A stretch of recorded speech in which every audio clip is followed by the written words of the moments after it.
This is a little over half a dozen soccer balls. This is a rangefinder.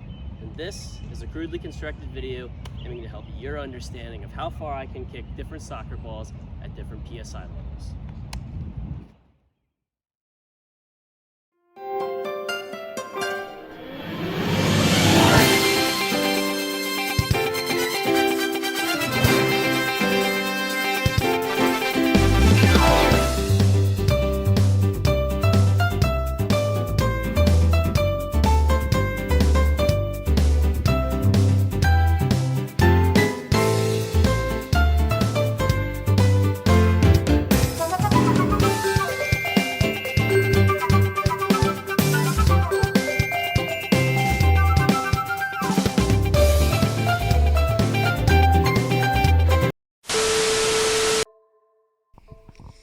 In IE 213, I had to do an honors project. I thought about different ideas for the project and remembered Tom Brady's Deflategate a few years back as I was discussing it with a friend the one day. Did they or didn't they? It's the alleged cheating scandal launching 1,000 saucy headlines. Deflategate. It's the latest NFL scandal, and it's dominating the airwaves. Deflategate. Deflategate. Deflategate. From the morning shows to talk radio, instead of talking about the Super Bowl, all eyes are on the ball. This ball. And the claim that the Patriots used underinflated footballs last weekend to help them win a crucial game. I decided that I would test how far I could kick a soccer ball at varying PSIs now that the idea of having different PSIs in a ball had come to mind. I decided that I would use a few soccer balls and go test this theory and gather some data. Here's how that went.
Now that I have the data, it's time to do some testing.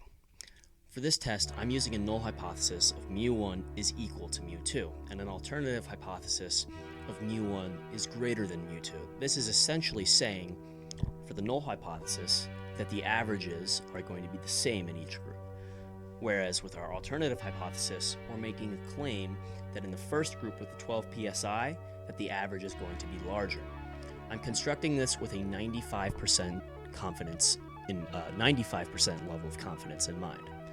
This all assumes a normal distribution, which I made in Excel for each set of data. That is shown here. Distributions ended up showing a very good bell curve for both the 12 PSI and 2 PSI kicks. They were approximately the same shape with slightly different distributions. When looking at our data, we can see that there was clearly a difference in what we found for our means and for our standard deviations. When we were referencing the 5th set earlier, this is what was to be noted. On the second day, it was very, very windy, and this rendered completely different kinds of values for different kicks.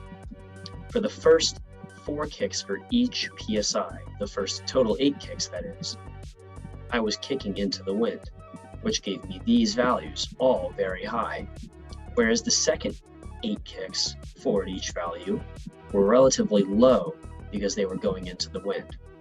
This is why, after doing the first set on the 3rd day, I decided to not do any more sets on that day.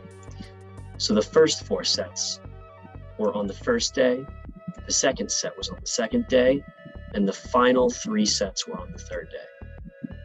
You can see how different the 5th day was because of the mean and the standard deviation for that day. Day 2 with the 5th set had the highest standard deviations out of any day, and also some of the lowest set means.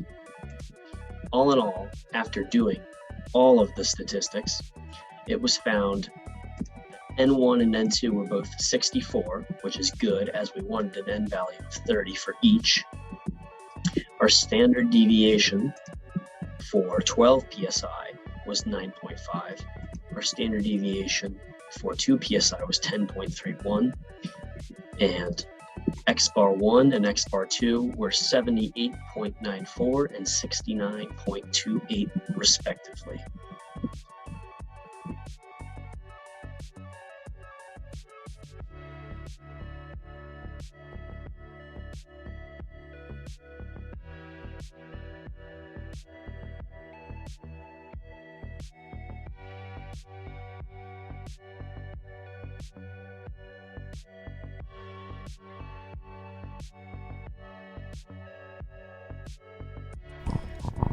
So essentially, the question is, will we be able to support the alternative hypothesis based on the z-value that we calculate?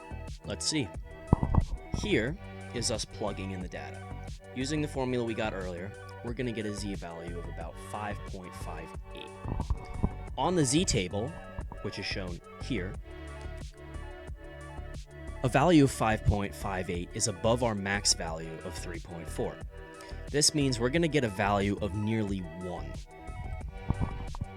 Now remember, we have an alpha of about 0.05 given the fact that we're doing a confidence interval with a 95% level of confidence. On our z-table, an alpha value, being one-sided, gives us a z-value of 1.645, again shown on the z-table here. If we construct an interval now, we can see that we can reject the area above the z-value of 1.645. That's shown on this right here. Our z-value 5.58 is significantly higher than 1.645. This is very far into the reject area, so now we know what we can conclude. With the given data and a null hypothesis of mu1 is equal to mu2, we can reject the null hypothesis and accept the alternative hypothesis, mu1 is greater than mu2. As z is 5.58, and this is above 1.645, overall, we can conclude with 95% confidence that mu1 is in fact greater than mu2. And therefore, our data suggests that a higher PSI will allow for a longer distance traveled of the soccer ball.